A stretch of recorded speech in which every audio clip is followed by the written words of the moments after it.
Après, il y a aussi malheureusement des limites et la principale limite, c'est celle qu'on évoquait tout à l'heure pour les autres procédures, mais elle est encore plus vraie pour l'action de groupe.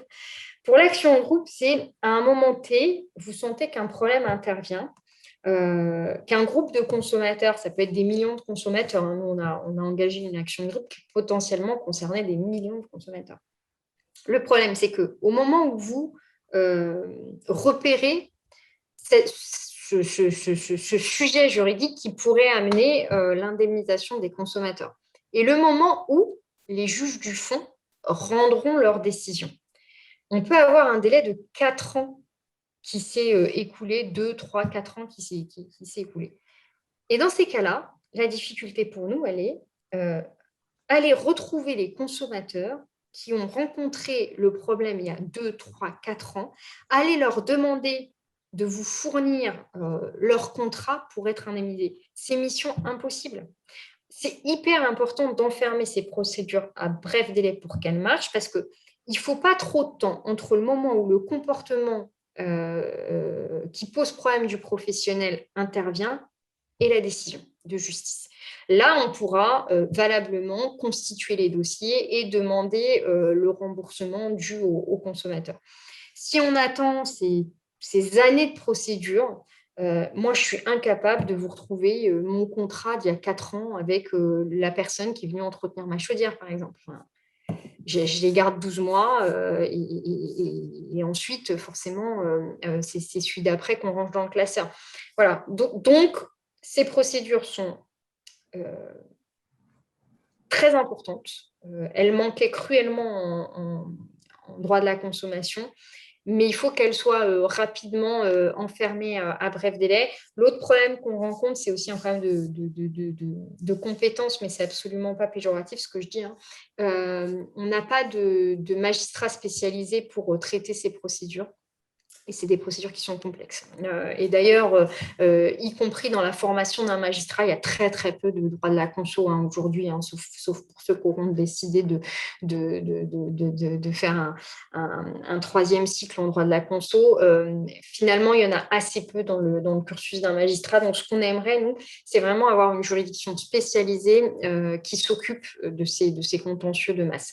Peut-être vous dire aussi la principale difficulté qu'on avait, parce qu'on avait une pseudo-action de groupe, enfin, je ne peux pas vraiment l'appeler comme ça, mais une action collective, qui était l'action en représentation conjointe.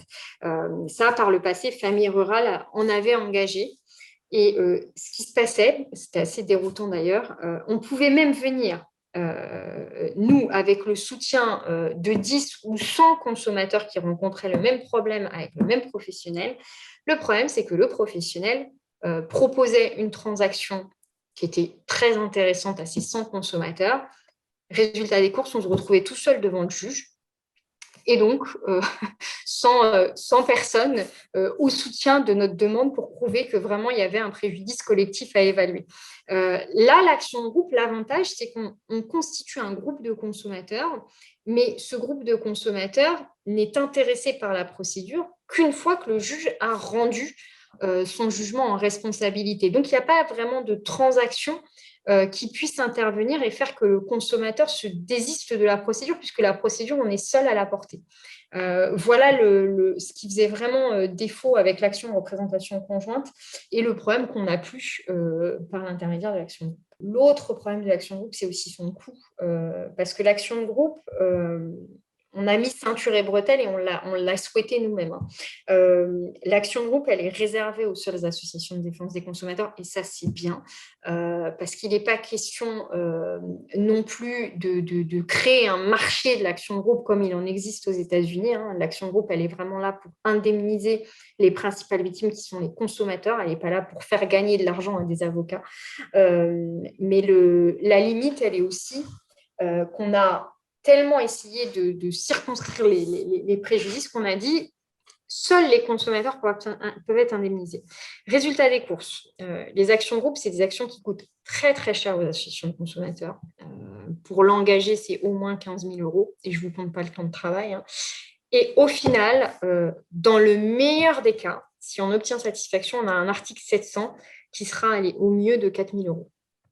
Donc, d'un point de vue économique, Une action de groupe, il faut dire ce qui est aujourd'hui, est un gouffre financier pour l'association qui l'engage.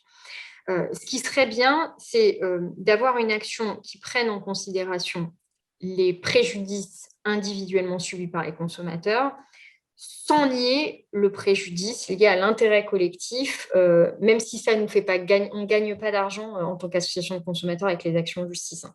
Mais au moins qu'on couvre les frais de procédure.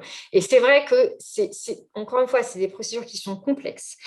C'est un peu David contre Goliath, hein, parce que quand on est face à des gros groupes, vous avez votre avocat qui est hyper pro, hyper dévoué, mais en face, ils arrivent à 4 ou 5. Vous voyez, en termes de rapport de force, c'est compliqué. Mais il faudrait effectivement qu'on puisse au moins faire également valoir le préjudice porté à l'intérêt collectif pour essayer de contenir un peu le coût que représente une action de groupe aujourd'hui pour une association.